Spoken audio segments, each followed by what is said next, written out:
Las herramientas jurídicas con que actualmente cuenta México para hacer efectivos los derechos humanos son el resultado de lo que paulatinamente se ha ido plasmando en la Constitución como producto de movimientos sociales. A continuación se hace una breve reseña de los momentos y documentos históricos que ha conducido al Estado mexicano a su legislación actual.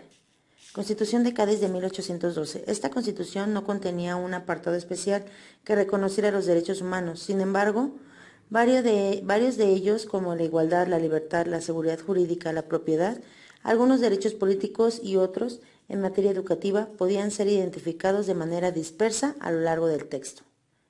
Constitución de 1814, también conocida como la Constitución de Apatzingán y oficialmente titulada Decreto Constitucional para la Libertad de la América Mexicana. Este documento fue inspirado en los sentimientos de la nación, de José María Morelos y Pavón. Recoge además los principios de la Constitución de Cádiz y del modelo liberal democrático de la Constitución francesa y reconoce los derechos laborales además de los derechos humanos mencionados en Cádiz. Constitución de 1824. El contenido de esta Constitución gira en torno a la organización y división del poder del Estado. No tuvo un apartado especial para el reconocimiento y tutela de los derechos, ya que delegaba a las constituciones locales su enunciación. Las 7 leyes de 1836.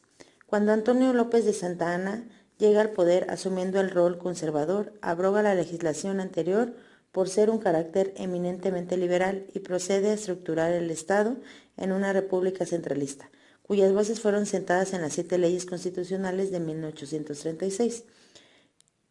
En este ordenamiento sí existió un apartado especial para los derechos. La primera de las 7 leyes es titulada Derechos y obligaciones de los mexicanos y habitantes de la República y reconoció los derechos de nacionalidad, igualdad, libertad, propiedad, seguridad jurídica y derechos políticos. Sin embargo, seguían sin ser reconocidos el derecho a la libertad de culto y creencias y continuó la obligatoriedad de la religión católica, impuesta desde la Constitución de 1824. Cabe mencionar que en general se limitó a una gran medida el reconocimiento a los derechos de las personas en razón de su condición. Acta Constitutiva y de Reforma de 1847. Durante la intervención norteamericana se declaró la vigencia nuevamente de la Constitución de 1824, de carácter federalista, y se le adiciona el Acta Constitutiva y de Reformas el 21 de mayo de 1847, formulada por Mariano Otero. La trascendencia de ello fue la implementación a nivel federal del juicio de amparo como un control de garantía de los derechos humanos. Cabe mencionar que desde 1841 esta figura ya había sido propuesta a nivel local en el estado de Yucatán y originalmente en las bases orgánicas de la República Mexicana. Constitución de 1857.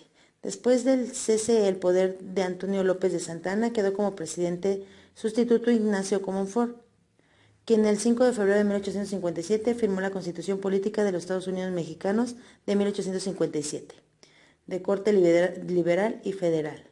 Constitución de 1917. Durante la época del Porfiriato en México, el presidente concentró las atribuciones de los 3 poderes, situación que condujo a la Revolución de 1910, encabezada por Francisco I. Madero, quien logró quitar a Porfirio Díaz del poder y llegar a la presidencia. Después del asesinato de Madero y su vicepresidencia, Pino Suárez, se produce la Revolución Constitucionalista encabezada por Venustiano Carranza y por un triunfo se promulga la Constitución de 1917. Esta Constitución dejó intocados los principios básicos de la Constitución de 1857, como la soberanía popular, la división de poderes y los derechos individuales.